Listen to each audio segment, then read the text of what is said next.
खोपोली निवडणुकीत नवा वाद. परिवर्तन विकास आघाडीचे उमेदवार सुनील पाटील यांच्या डॉक्टर पदवीवर आक्षेप. वैद्यकीय तज्ज्ञ डॉक्टर हेमंत पाटील यांची निवडणूक निर्णय अधिकाऱ्यांकडे तक्रार. जनतेची दिशाभूल होत आहे, समाधान न मिळाल्यास न्यायालयात जाऊ. खोपोली नगर परिषद सार्वत्रिक निवडणूक 2025 शांततेत आणि पारदर्शकपणे पार पडत असताना एक वाद समोर आला आहे. परिवर्तन विकास आघाडीचे नगराध्यक्ष पदाचे उमेदवार सुनील गोटीराम पाटील यांनी निवडणूक प्रचारादरम्यान वापरलेल्या डॉक्टर पदवीविषयी गंभीर आक्षेप नोंदवण्यात आला आहे. तक्रारदार वैद्यकीय तज्ज्ञ डॉक्टर हेमंत पाटील यांनी म्हटले की नामनिर्देशन पत्रात उमेदवाराचे नाव केवळ सुनील गोटीराम पाटील असे नमूद आहे. मात्र प्रचार मोहीम, सोशल मीडियावरील पोस्टर, बॅनर आणि सभांमध्ये उमेदवार स्वतःला डॉक्टर सुनील पाटील म्हणून परिचित करून देत आहेत. हे मतदारांची दिशाभूल करण्याचा प्रकार असून कायदेशीरदृष्ट्या चुकीचे आहे. या संदर्भात त्यांनी 29 नोव्हेंबर रोजी निवडणूक निर्णय अधिकाऱ्यांकडे लेखी तक्रार केली आहे.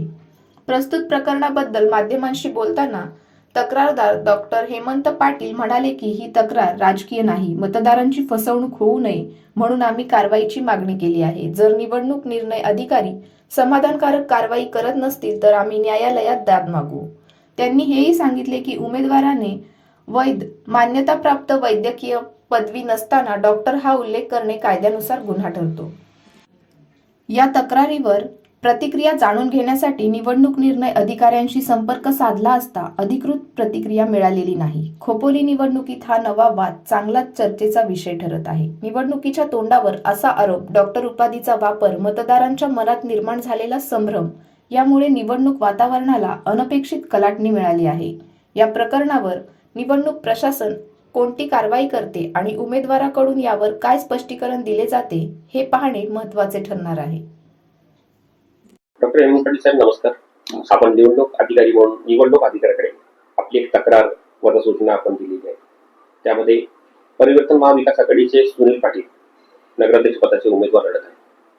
त्यांच्या नावाच्या पुढे लागलेली डॉक्टर पदवीबद्दल आपण उल्लेख करून एक जबाबदारीचं काम केलेलं आहे. कशा पद्धतीची जबाबदारी होती, काय आपण विषय अधोरेखित करत आहोत? आपलं नाव आणि परिचय सांगा. नमस्कार, मी डॉक्टर हेमंत आनंद पाटील, खोपोलीमध्ये प्रॅक्टिस करतो. मी सर्जन आहे आणि आपली जी आता निवडणूक चालू आहे खोपोली नगर परिषदेची, त्या नगर परिषदेच्या निवडणुकीमध्ये सुनील गोटीराम पाटील हे एक उमेदवार आहेत ज्यांनी नगराध्यक्ष पदासाठी अर्ज केलेला आहे. आणि त्या ॲफिडेव्हिटमध्ये त्यांनी असं म्हटलेलं आहे की ते त्यांचं नाव सुनील गोटीराम पाटील असं आहे. परंतु ज्यावेळेस जाहिरात करतात, निवडणूक प्रचार करतात, या प्रचारामध्ये त्यांनी हँडल्स असतील किंवा फलक असतील, मोठे बॅनर्स असतील किंवा सोशल मीडिया असेल, या ठिकाणी त्यांच्या नावासमोर त्यांनी डॉक्टर सुनील गोटीराम पाटील असा नामोल्लेख केलेला आहे. आणि डॉक्टर ह्या पदाची जी गरिमा आहे किंवा समाज माध्यमामध्ये किंवा लोकांच्या मनावरती जो पगडा आहे तो खूप मोठा आहे. मग ह्या डॉक्टर या पदवीचा वापर करून ते जनतेची फसवणूक करून त्यांची मतं मागून निवडणूक जिंकण्याचा जर प्रयत्न करत असतील तर ते अतिशय निंदनीय अशी ही माझी त्यांच्याबद्दल तक्रार आहे. निंदनीय गोष्ट आहे आणि ही फसवणूक होऊ नये त्यासाठी मी निवडणूक निर्णय अधिकाऱ्यांकडे अर्ज केलेला आहे की अशी जी माझी तक्रार आहे की जेणेकरून जर ते डॉक्टर असतील तर ते कोणत्या ॲफिलिएशन खाली आहेत, UGC ग्रँड कमिशनचं ॲफिलिएशन त्यांच्या विद्यापीठाला आहे का, त्यांना तो डिग्री तो डॉक्टर ही पदवी वापरायचा अधिकार आहे का, ह्याची शहानिशा करून घ्यावी.